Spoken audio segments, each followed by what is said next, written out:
And welcome back to Cut Above Tarot, Capricorn. Capricorn. This is your September the 3rd to October the 5th reading. Orisha reading.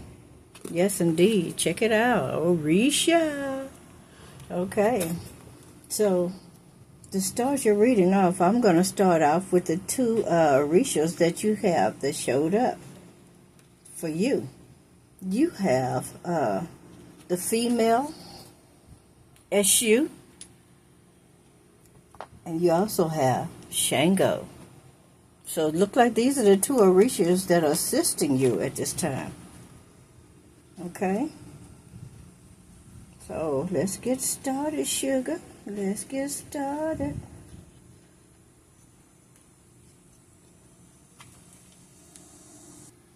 Okay, now the female Ishu is also known as Pombagira. Okay? So let's go with it. Pombagira is the feminine version of Eshu. That is to say, she is the feminine Eshu and has the same characteristics as the male Eshu, but the latter masculine features are replaced by those which are specific to feminine gender. She is delicate, sensual, loves beauty, and so on. Although the gypsy has been chosen as a representative of all aspects of Pombagira, it must be clarified that she is known by several names such as Maria Padilla, Maria Mulambo, Maria of the Seven Crossroads, etc. The Pombagira also acts as intermediaries between the Orishas and humanity. They are the great magicians of love and are tuned in hope of recovering a lost love, or to find and consolidate a new romantic relationship. Cheerful, lively, and extremely seductive, they charm at sight. Upon arrival on the earth, they burst into musical laughter like a shout of freedom and happiness. On the card, we see her dancing with grace and talent, showing that music is a manner of speaking inside her. She is clad in colorful clothes, her own colors, and wears much costume jewelry with a red carnation tangled in her hair. She holds a small tambourine in one hand with which she punctuates her continual movements. A flower heart sets the background against which we see her in all her beauty. I chose pink for the background because it is harmonizing characteristics. The entire setting is one of quietness and gaiety. This card means parties, weddings, festivities, and celebrations in general, Capricorn. Shared happiness and surprises, beginning of a courtship, engagement, or marriage. Falling in love, seduction, chance, and intuition. Prizes and gifts. Good luck is on your side. So Capricorn, you got good luck on your side, among many other things. To me, that's like the Wheel of Fortune. Okay, now let's see what Shango is doing for you. All right? Now you see Shango is a large man with a strong build, sitting on a huge rock in a lotus position, but erect, as if his thighs, hips, and spine were all at a right angle. His hands hold one of his main tools or symbols, the double-edged axe, which this noble fighter awards justice. The axe covers his eyes because justice must be fair and objective and above all unbiased. All right? He represents judges and magistrates, justice in general, and the concept of justice as such, fairness, balance, and equality of conditions, administrative procedures, execution of contract, bureaucracy, vouchers, documentation, papers in general, examinations, seminars, courses, and conventions. He acts on ideas or the idealization of a thought and on our conscience. Above all, its ethical and social side. Like the concept of truth, justice does not always agree with what people may sometimes consider to be fair or true. To reach settlement, we must set aside personal interests, selfishness, and passion because, according to one of the great men in history, Socrates, we will have actual knowledge of a concept or something only when we are able to define it, and such definition raises no objection.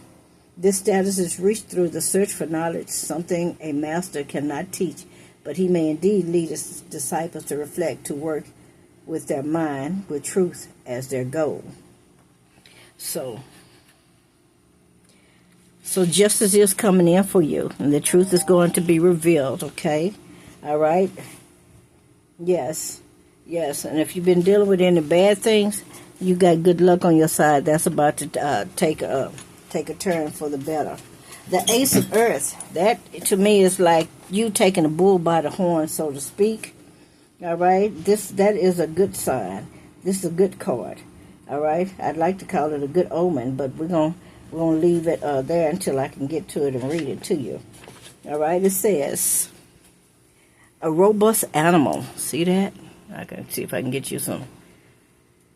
A bull charged with enormous strength. This image is often used by different cultures and legends, myths such as minotaurs, of symbolic conceptions in art such as bull or Castle Farnesio, natural museums of Naples, and the solar bull of the British Museum. In astrology, the bull corresponds to the first sign of earth. It reveals drive, a charging force, and many times obstinacy.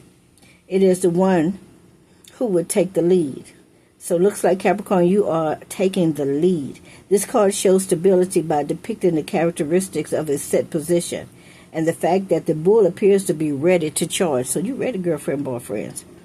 All right, in the upright, it say all projects undertaken at the financial or material level will be successful, profitable, and beneficial. Congratulations, Capricorn. Undertakings producing profits, conquering everything in the way. All right.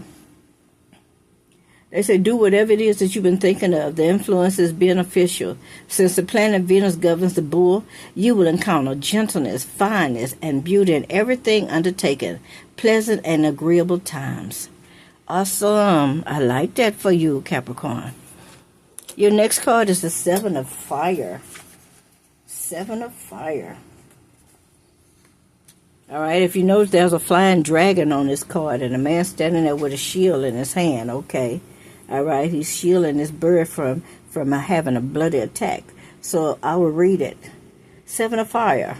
A flying dragon spits 7 flames on the earth, and man protects himself with a large shield from his body from this bloody attack. This card in the upright means bravery, dexterity, and courage in facing trouble. They are asking you to make sure that you have courage when you're facing any kind of troubles. All right? This is saying that they're telling you to have some quick thinking. All right? And they want you to take some skills in this action. They say you are clever in business or commercial matters and will take preventive and defensive measures against competition, rivalry in your field. You will gamble with opportunities and plan and consider defensive strategies, but not offensive ones. You will take into account public opinion, internal and external audiences, the environment, and the media. Your actions will be carefully protected and profitable in the long term. Congratulations, Capricorn. Your last card is the Seven of Waters. Seven of Waters. All right, so let's see what your last card has to say about you. This is an undefined figure is looking down from a cliff. And I'm going to take this as the Fool card, y'all. The sea or river is divided into 7 legs represented by 7 Cherioskos. I missed that word there. All right. Chiaroscuro.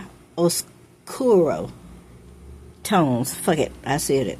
A man drops a buzio into the water as an offering so that his request will be satisfied and answered. The 7 states of the man are in confusion, and his 7 chakras or energy centers are altered. Therefore, only a completely dark shape can be seen in spite of the fact that it is daytime. The summit represents the place of preeminence he would like to attain or keep. By demanding answers or making requests in a manner perhaps not appropriate, Jesus said, "Ask and it shall be given." But this does not mean that whims or earthly ambitions will be satisfied. Another of his sayings was, "Man shall not live by bread alone." In the upright, this card is a chimerical petition. Unrealizable dreams, excessive fantasies of selfishness that leads you to ask a lot without giving much. Do not ask what you cannot give or demand what you cannot demand. Do not promise what you are not sure to fulfill. Illusions that fade away as a result of selfishness, spiritual persecution. Blackish aura attacks astral body. Okay, so be careful of what you ask for, okay? All right?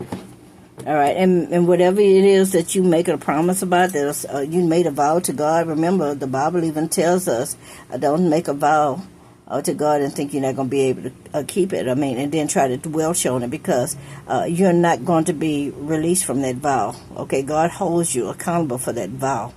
All right, you can't take that back. All right, so it's best not to make a vow. All right, and be careful about the things that you're requesting. Because if you're not in a position to give something back, like if you say you're going to go on a fast and then you don't do it, or you kind of half-ass do it, okay, or you're going to go out and you're going to feed some homeless dogs or something like that, and then you say, no, this chicken tastes too good, I'm not sharing my chicken, I'm not even giving up the bone until I'm finished. You know what I'm saying? So you got to be careful, okay?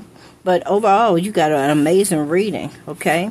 You got a lot of good luck on your side, all right? You have Shango here as well that's helping you, all right? Yeah, a lot of good luck and stuff, all right? You're taking the bull by the horns, and things are coming in for you and happening.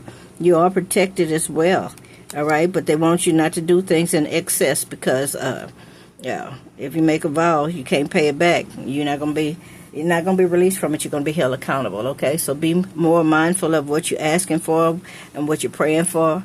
All right, so you won't have any backlashes.